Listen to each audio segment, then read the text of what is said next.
तो आइए दोस्तों, कैसे आप सभी। आशा है कि आप सब अच्छे होंगे और आपकी तैयारी भी ज़बरदस्त चल रही होगी।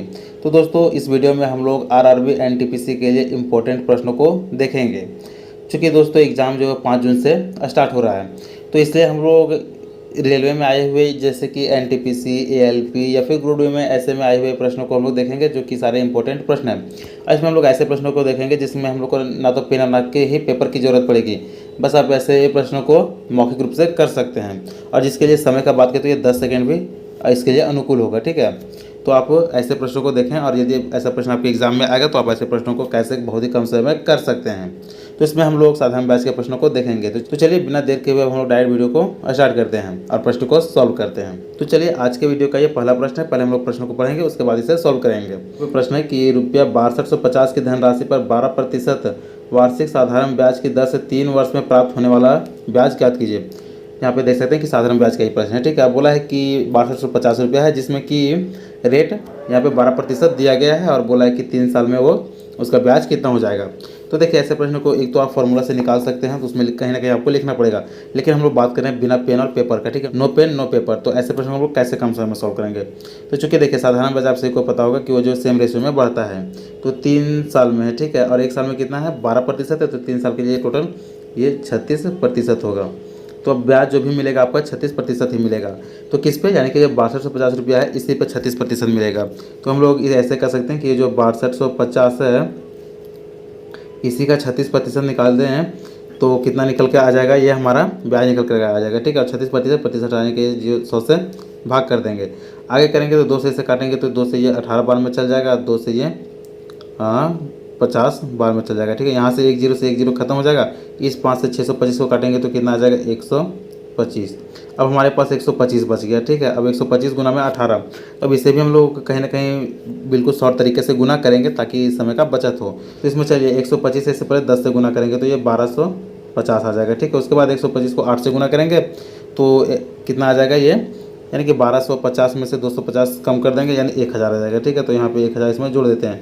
1250 और 1000 को जोड़ेंगे तो 0, 5, 2 और 2 कितना आ गया, 2250, ठीक है। जो कि ऑप्शन ए में है, और ऑप्शन ए इसका बिल्कुल सही आंसर है। तो देख सकते हैं कि ऐसे प्रश्नों को आप बिना लिखे भी कर सकते हैं। इसके बाद चलिए नेक्स्ट प्रश्न को देखते हैं। तो आइए यहाँ पे नेक्स्ट प्रश्न में क्या बोला है कि 48,750 की धनराशि पर 16% वार्षिक दर पर किसी गैर अधिवर्ष यानी नॉन लीप ईयर, ठीक है, के 73 दिन का साधारण ब्याज ज्ञात कीजिए।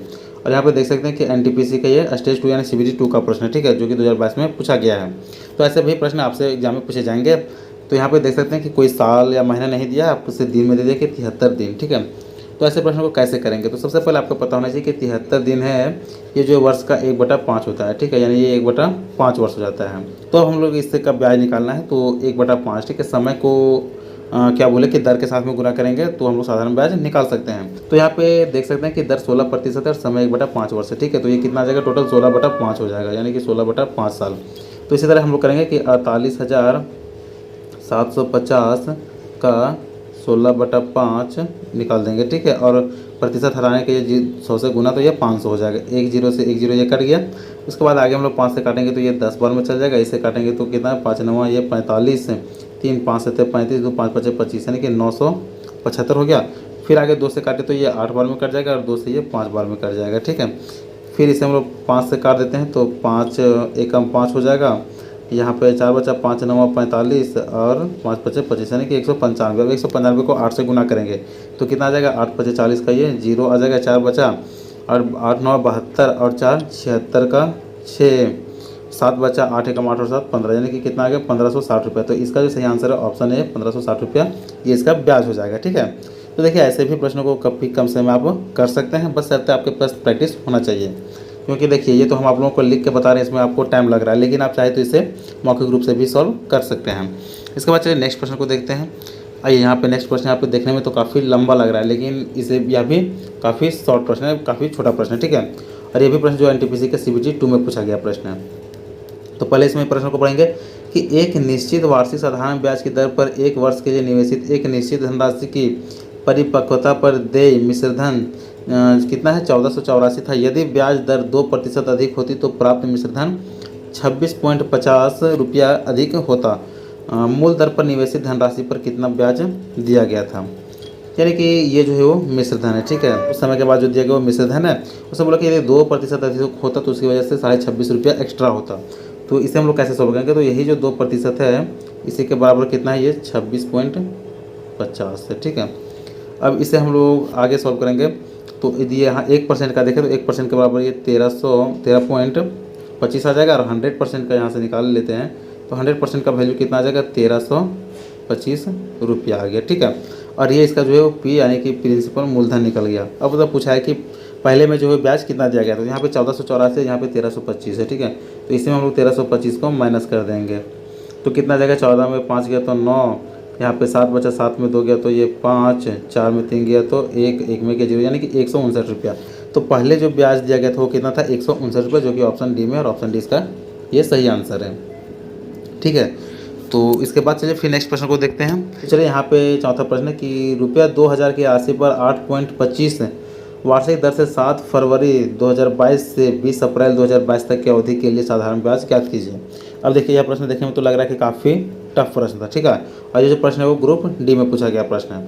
तो इसमें बोला कि 7 फरवरी 2022 से लेकर 20 अप्रैल 2022 तक की अवधि के लिए साधारण ब्याज निकालने बोला है, ठीक है। अब इसे हम लोग कैसे निकालेंगे, तो चूँकि देखिए अब 7 अप्रैल से चूँकि इसमें देखिए 7 फरवरी से 20 अप्रैल, तो आप इसे निकाल के देखेंगे तो ये भी कितना आ जाएगा, 73 दिन आ जाएगा। वर्ष में देखें तो ये भी 1/5 साल हो जाएगा, ठीक है, यानी 1/5 वर्ष का पूछा है। तो चलिए यहाँ पर रेट जो है 8.25 है और वर्ष कितना है तो 1/5। तो इसका चलिए भी निकालते हैं। तो यहाँ से 2000 गुना में 8.25, ठीक है, बटा 5, और ये 100 से भाग हो जाएगा, ठीक है। यहाँ के 2 जीरो से यहाँ ये 2 जीरो खत्म हो गया, 5 से काटे तो ये 5 होके 20 आ जाएगा, चला गया। अब 8.25 को 4 से गुना करेंगे तो कितना आ जाएगा, 4 5 20 का 0, 2 बचा, 4 दूनी 8 और 2 10 का 0, 1 बचा। उसके बाद फिर 8 चौक 32 और 1 33, कितना गया 33.00, जो कि बराबर है 33 रुपया का। तो इस प्रश्न का सही आंसर कौन सा हो जाएगा, ऑप्शन बी है 33 रुपया। तो इसके बाद चलिए फिर हम लोग नेक्स्ट प्रश्न को देखते हैं। तो आइए यहाँ पे पांचवा जो प्रश्न है इसमें क्या बोला कि एक धनराशि पर 5% वार्षिक ब्याज की दर से 3 वर्ष का चक्रवृद्धि ब्याज 6305 रुपया है, उसी राशि पर समान ब्याज की दर से समान अवधि का साधारण ब्याज ज्ञात कीजिए। अब देखिए यह भी प्रश्न जो है यहाँ पर आपको लग रहा होगा कि ये चक्रवृद्धि ब्याज का है, ठीक है, लेकिन इसमें पूछा क्या है, साधारण ब्याज। तो चक्रवृद्धि ब्याज दिया है और साधारण ब्याज पूछा है, तो ये कोई टफ है नहीं, ठीक है। इसमें क्या बोला कि धनराशि जो 5%, तो 5% का अगर हम लोग CI देखें तो 3 वर्ष के लिए कितना हो जाता है, ये हो जाएगा 15.76, ठीक है, इतना हो जाएगा। इसके बाद और यदि 3 साल का हम लोग SI देखें तो ये केवल 15% हो जाएगा, ठीक है। तो CI में बढ़ा कितना है, 0.76, यानी कि 0.76% जो है वो बढ़ा है। तो और हम लोग को चाहिए कितना, यहाँ पे ये 15% का वैल्यू। तो इसे हम लोग कैसे सोल्व करेंगे, तो यहाँ पे देख सकते हैं कि ये जो 6305 रुपये दिया है वो चक्रवृद्धि 3 साल का चक्रवृद्धि ब्याज, यानी कि ये 15.75 का वैल्यू दिया है, और हमसे पूछा किसका वैल्यू है, तो ये 15 का। तो हम लोग 15 का वैल्यू निकाल देंगे तो इसका आंसर आ जाएगा। चलिए अब इसे हम लोग आगे सॉल्व करते हैं। तो ये 15.75, इसे हम लोग अगर 4 से गुना कर दें तो ये लगभग 63.04 के आसपास आएगा, ठीक है, यानी कि इसका लगभग 4 गुना है, ठीक है। और यहाँ पे पॉइंट है तो इसकी वजह से ये 400 गुना हो जाएगा, और इस 400 को 15 से गुना करेंगे तो 15 तो चौके 60, यानी कि 6000 रुपया। तो समान अवधि के लिए जो साधारण ब्याज कितना हो जाएगा, ऑप्शन बी 6000 रुपया हो जाएगा, ठीक है। तो देख सकते हैं कि सारे प्रश्न जो है वो पूछे ही गए प्रश्न, ये भी NTPC का पूछा गया प्रश्न था। तो आप देख सकते हैं कि ऐसे भी प्रश्न एग्जाम में पूछे गए थे जिसे आप मौखिक रूप से बिल्कुल कर सकते हैं। तो प्रश्न काफ़ी टफ आता नहीं है। तो इसके बाद चलिए फिर हम लोग नेक्स्ट प्रश्न को देखते हैं। तो आइए यहाँ पे देख सकते हैं कि इसमें बोला है 2000 रुपये की राशि पर 1 पैसा प्रति रुपये प्रति माह की दर से 4 वर्ष का साधारण ब्याज कितना होगा। अब ऐसा भी प्रश्न है जो कि NTPC में पूछा गया प्रश्न है, ठीक है। अब आपको लग रहा हो कि यह कैसा प्रश्न है, इसमें तो 1 पैसा प्रति रुपया प्रति माह की दर से 4 वर्ष का साधारण ब्याज पूछा है। तो पैसा कितना है, 2000 रुपया है। इसमें क्या बोला कि 1 पैसा प्रति रुपया, ठीक है, 1 पैसा प्रति रुपया दे रहा है। तो यहाँ पे 1 रुपया में 1 पैसा दे रहा है। तो यहाँ पे चूँकि 2000 रुपया है, तो इसे हम लोग 2000 से गुना करेंगे तो 2000 रुपया में इसको जो है 2000 पैसा मिलेगा, ठीक है। इसे 100 से भाग कर देंगे तो कितना आ जाएगा, ये 20 रुपया आ गया। ठीक है, अब इसे 20 रुपया जो है उसे एक महीना में दिया जाता है। ठीक है, प्रति महीना, तो इसे 12 महीना में कितना दिया जाएगा, 12 दूनी 24, 240 रुपया। ठीक है, अब 240 रुपया के इससे हम लोग रेट निकाल लेते हैं। तो 240 कितना पे मिलता है, 2000 पे। इसमें 100 से गुना कर देते हैं, 2 जीरो से 2 जीरो और 1 जीरो से 1 जीरो, ये कट को आगे काटेंगे 2 से, ये 12 बार में चल जाएगा। ठीक है, यानी कि रेट हमारा जो निकल गया वो कितना निकल गया, रेट 12%। तो 12% 1 साल का है, 4 साल का निकालेंगे तो कितना आ जाएगा, 12 चौका, ये टोटल 48% आ जाएगा। ठीक है, अब हम लोग को 2000 का ही 48% निकालना है, तो कितना करेंगे, तो यहाँ से 2000 गुना 48 भागा में 100, 2 जीरो से 2 जीरो खत्म, 48 दूना 96 और जीरो, यानी कि 960 रुपया। तो 4 वर्ष का जो इस प्रश्न का सही आंसर है, 4 वर्ष का साधारण ब्याज कितना हो जाएगा, 960 रुपये, जो कि ऑप्शन सी में, और ऑप्शन सी ही इसका सही आंसर है। इसके बाद चलिए नेक्स्ट प्रश्न को हम लोग देखते हैं। नेक्स्ट प्रश्न में क्या बोला है कि राही ने किसी बैंक में ₹600 की धनराशि को जमा कराया जिस पर उसे 8% प्रति वर्ष का साधारण ब्याज प्राप्त होना है। यदि राही ने 5 वर्षों तक बैंक में धनराशि को रखा तो उसे ब्याज के रूप में कितनी राशि प्राप्त होगी। यानी कि दोस्तों राही नाम की कोई व्यक्ति है जो कि 600 रुपये धनराशि को जमा किया और 8% प्रति वर्ष उसे ब्याज दिया जा रहा है। तो 5 साल के बाद पूछा कि उसका ब्याज कितना हो जाएगा। तो हम लोग डायरेक्ट यहाँ से निकाल सकते हैं कि कितना हो जाएगा, 8 पर 40, यानी कि 40% उसको जो है ब्याज मिलेगा। तो 600 रुपया का 40% गुना 40 बटा में 100, 2 जीरो से ये 2 जीरो खत्म, 6 चौके 24, यानी कि 240 रुपया। तो उसे ब्याज के रूप में कितना मिला, 240 रुपये, जो कि ऑप्शन ए में, और ये इसका सही आंसर है।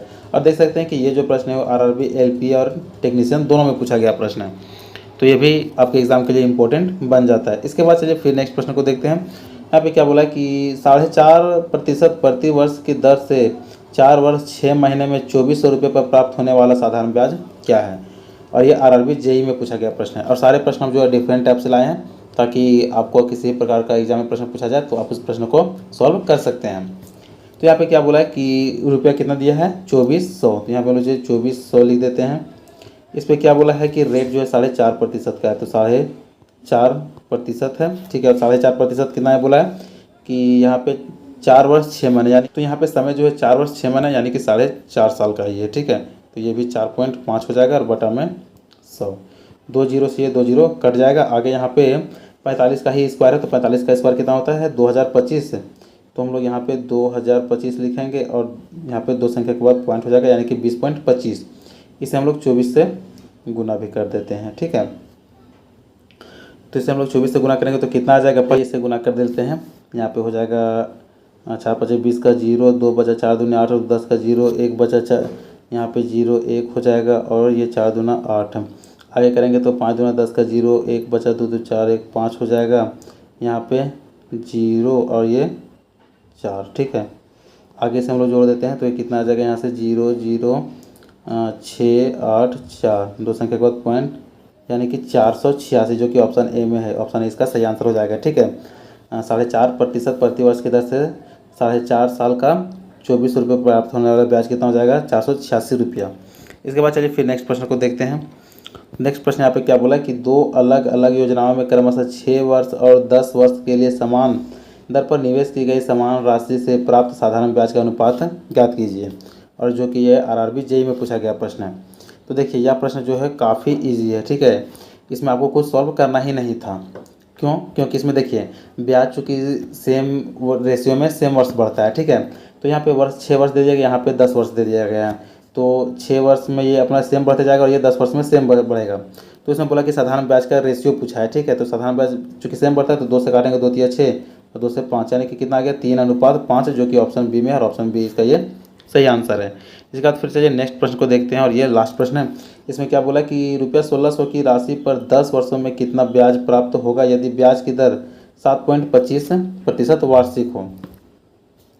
तो यहाँ पे क्या बोला है कि 10 वर्षों में, तो सबसे पहले 7.25 को हम लोग यहाँ से 10 से गुना करेंगे तो कितना आ जाएगा, 72.5।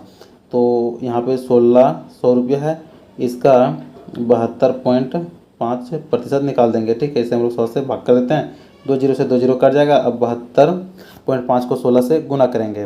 तो चलिए पहले इसे 10 से हम लोग गुना करते हैं, 10 से गुना करेंगे तो ये 725 आ जाएगा। उसके बाद इसे 6 से गुना करेंगे। ठीक है, 6 से गुना करेंगे तो ये कितना आ जाएगा, 6 25 का 0।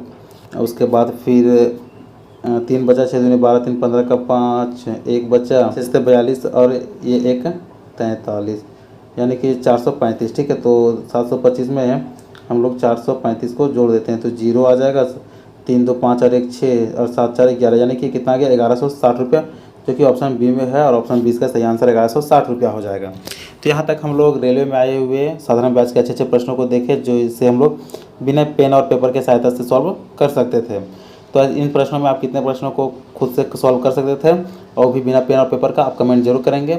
और वीडियो अच्छा लगा हो तो वीडियो को लाइक कर, चैनल को जरूर सब्सक्राइब कर लेंगे, ताकि आने वाले इसी तरह के वीडियो का नोटिफिकेशन आप लोगों तक पहुँच सके। तो चलिए मिलते हैं फिर नेक्स्ट वीडियो में, तब तक के लिए धन्यवाद।